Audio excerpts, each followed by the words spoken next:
Assalamualaikum warahmatullahi wabarakatuh. Perkenalkan kami dari kelompok 1 ingin mempresentasikan tentang Pancasila dalam arus sejarah bangsa Indonesia guna untuk menyelesaikan tugas ujian akhir semester pelajaran Pancasila. Mulai dari perkenalan, perkenalkan saya Abbas Hasan Ratloli sebagai moderator dan samping saya Muhammad Salwa Khairul Dan saya Muhammad Cis Adabi Zamzam. Dan saya Naila Fatihatul Ilma. akan mempresentasikan kepada teman-teman semua. Mulai dari latar belakang sejarah yang akan dipresentasikan oleh saya sendiri. Oke, latar belakang sejarah. Hal yang paling pertama kita ketahui tentang sejarah Pancasila dalam arus sejarah bangsa Indonesia. Oke, yang pertama pergerakan nasional. Pada awal abad ke-20, pergerakan nasional Indonesia ini mulai berkembang sebagai respon terhadap penjajahan Belanda. Organisasi-organisasi seperti Budi Utomo dan Perhimpunan Indonesia memainkan peran penting dalam membangkitkan kesadaran nasional. Jadi seperti itu teman-teman. Yang kedua adalah Sumpah Pemuda 1928 atau tepatnya tanggal 28 Oktober 1928. Sumpah Pemuda ini adalah momen penting dalam sejarah Indonesia yang menegaskan tekad untuk bersatu. Bersatu apanya? Bersatu sebagai satu bahasa, satu bangsa, dan berjuang untuk kemerdekaan Indonesia. Ini menjadi fondasi bagi pemikiran nasionalisme yang lebih luas, yang kemudian mempengaruhi pembentukan Pancasila. Seperti itu teman-teman. Lalu yang berikutnya tentang proses pembentukan Pancasila yang akan dijelaskan oleh Saudara Zamzam. Nah, proses pembentukan Pancasila itu yang pertama sidang PUPKI pada tanggal 28 Mei sampai 1 Juni 1945. Sejarah lahirnya Pancasila bermula dari rapat Dokuritsu Junbi Kocosakai atau BPUPKI yang dibentuk pada tanggal 29 April 1945. BPUPKI bertugas menyelidiki semua hal penting termasuk politik, ekonomi, dan lain-lain yang diperlukan dalam usaha pembentukan negara Indonesia. BPUPKI diketuai oleh KRT Dr. Rajiman Widiyodiningrat.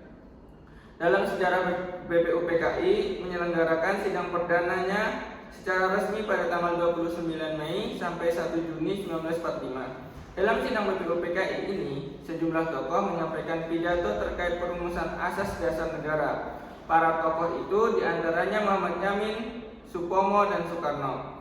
Menurut himpunan risalah sidang-sidang dari BPUPKI dan PPKI yang berhubungan dengan menyusun UUD 1945, Muhammad Yamin berpidato pada tanggal 29 Mei 1945 merumuskan 5 asas dasar negara, yaitu peri kebangsaan, peri kemanusiaan, peri ketuhanan, peri kerakyatan, dan peri kesejahteraan rakyat.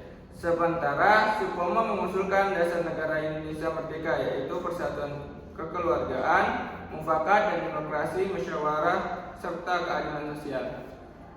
Yang kedua, lahirnya istilah Pancasila pada tanggal 1 Juni 1945. Soekarno memperkenalkan 5 sila yang terdiri dari kebangsaan Indonesia, internasionalisme atau perikemanusiaan, mufakat dan atau demokrasi, sejarah sosial, dan ketuhanan yang Maha Esa. Inilah saat Pancasila dikenalkan untuk pertama kalinya. Saudara-saudara, dasar-dasar negara telah saya usulkan. 5 bilangannya inikah Pancadharma, bukan nama Pancadharma tidak dapat di sini. Dharma berarti kewajiban, sedangkan kita membicarakan dasar. Ujung Bung Karno. Soekarno kemudian mengatakan menurut petunjuk seorang kawannya yang ahli bahasa, nama paling tepat adalah Pancasila. Sila artinya asas atau dasar. Di atas kelima itulah dasar kita membangun negara Indonesia. Kekal dan abadi, ujar Pancasila itu, dan yang berkobar-kobar di dalam dada saya sejak 10 tahun.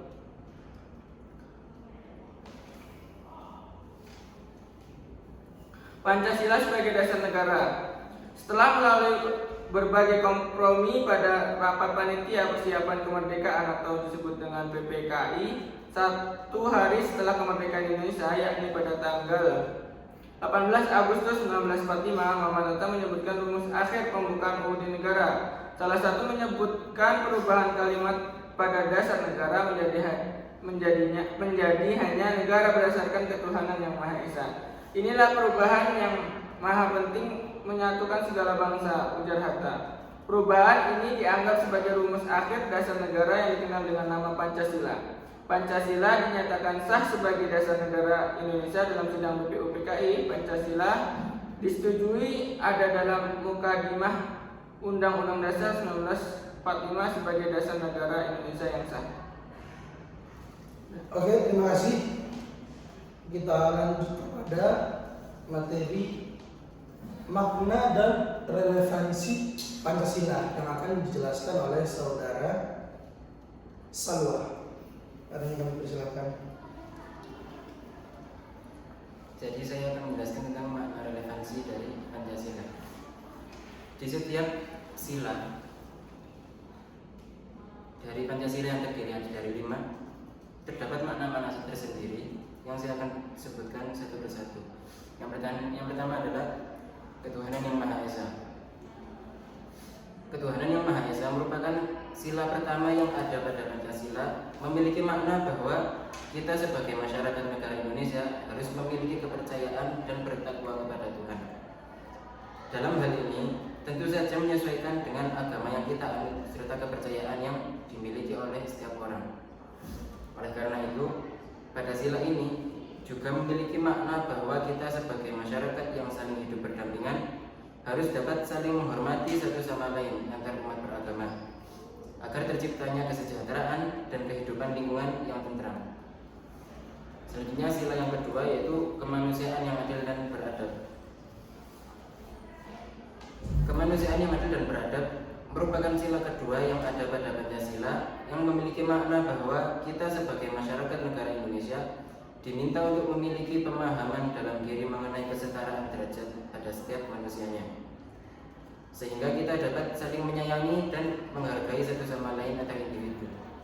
Selain itu, pada sila ini juga kita diajak untuk saling menjaga dan membantu satu sama lain, membela kebenaran serta keadilan yang ada, dan mampu saling bekerja sama dalam menciptakan kedamaian di lingkungan sekitar serta negara Indonesia secara keseluruhan. Dan sila selanjutnya adalah Persatuan Indonesia. Persatuan Indonesia merupakan sila ketiga yang ada pada Pancasila, memiliki makna bahwa kita sebagai masyarakat negara Indonesia harus selalu mengedepankan tujuan kesatuan, persatuan, serta kepentingan bagi negara bersama, dibandingkan kepentingan sebagai individu masing-masing. Pada sila ketiga ini juga kita diajak untuk memiliki sifat serta menjadi pribadi yang mau dan rela berkorban demi mencapai kemerdekaan negara Indonesia, menunjukkan rasa cinta pada bangsa Indonesia sebagai tanah air, serta memiliki kebanggaan terhadap negara Indonesia.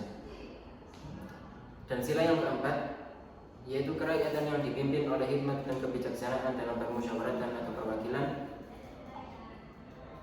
memiliki makna bahwa kita sebagai masyarakat negara Indonesia diajak untuk tidak memaksakan kehendak atau keinginan yang bersifat pribadi, dan selalu mengedepankan atau mengutamakan kepentingan bersama ataupun negara.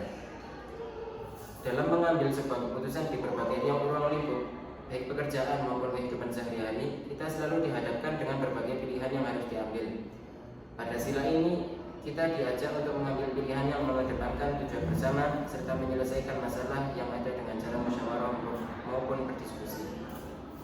Dan sila yang terakhir yaitu keadilan sosial bagi seluruh rakyat Indonesia, yang merupakan sila kelima yang ada pada Pancasila, memiliki makna bahwa kita sebagai masyarakat negara Indonesia diajak untuk dapat selalu bersikap dengan adil di segala aktivitas yang dilakukan, dalam pengambilan keputusan yang harus disepakati bersama dengan melakukan gotong royong, Selain itu, kita juga harus dapat memiliki keseimbangan antara hak serta kewajiban sebagai warga negara Indonesia dan menghormati hak yang orang lain miliki dan tetap menjalankan kewajiban kita sebagai masyarakat Indonesia. Oke, terima kasih. Kita lanjut ke bahasan terakhir tentang tantangan dan perkembangan Pancasila yang disampaikan oleh saudari Naila. Silakan. Baik, saya akan menjelaskan tantangan dan perkembangan Pancasila. Di era modern, ada tantangan ideologis. Pancasila menghadapi berbagai tantangan, termasuk radikalisasi ideologis dan konflik sosial. Oleh karena itu, pemahaman yang mendalam tentang Pancasila sangat penting untuk menjaga ketuhanan bangsa. Dan ada pendidikan Pancasila. Pendidikan tentang Pancasila di sekolah-sekolah dan masyarakat perlu ditingkatkan agar generasi muda memahami nilai-nilai luhur yang terkandung di dalamnya serta mampu menerapkannya dalam kehidupan sehari-hari. Kemudian ada radikalisme dan intoleransi. Munculnya kelompok-kelompok radikal yang mengatasnamakan agama seringkali bertentangan dengan nilai-nilai Pancasila. Intoleransi terhadap perbedaan agama, suku, dan ras juga menjadi ancaman serius bagi persatuan dan kesatuan bangsa. Kemudian ada penguatan nilai-nilai agama memiliki peran penting dalam membentuk karakter bangsa. Nilai-nilai agama yang mengajarkan toleransi, kasih sayang, dan keadilan dapat memperkuat nilai-nilai Pancasila. Jadi, Pancasila sebagai ideologi terbuka terus berkembang dan menyesuaikan diri dengan dinamika zaman. Tantangan yang dihadapi Pancasila saat ini sangat kompleks, namun dengan upaya bersama, kita dapat menjaga dan mengembangkan nilai-nilai Pancasila sebagai pedoman hidup, berbangsa dan bernegara. Oke, terima kasih pada saudara Naila. Terakhir kesimpulan yang akan saya sampaikan. Kesimpulan dari materi kali ini adalah Pancasila ini adalah hasil dari perjalanan panjang sejarah bangsa Indonesia yang mencerminkan aspirasi dan nilai-nilai masyarakatnya. Sebagai dasar negara dan pandangan hidup, Pancasila harus terus kita pelajari, terus kita pahami dan kita terapkan dalam kehidupan sehari-hari untuk menjaga persatuan dan kesatuan bangsa di tengah keberagaman yang ada. Dengan demikian, Pancasila akan tetap relevan sebagai landasan bagi pembangunan bangsa di masa sekarang dan masa yang akan datang. Mungkin hanya itu kesimpulannya. Kami dari kelompok 1 mengucapkan terima kasih banyak dan mohon maaf sebanyak-banyaknya apabila ada salah kata, salah ucap, atau salah dalam menyampaikan materi. Terakhir, kami ucapkan Assalamualaikum warahmatullahi wabarakatuh.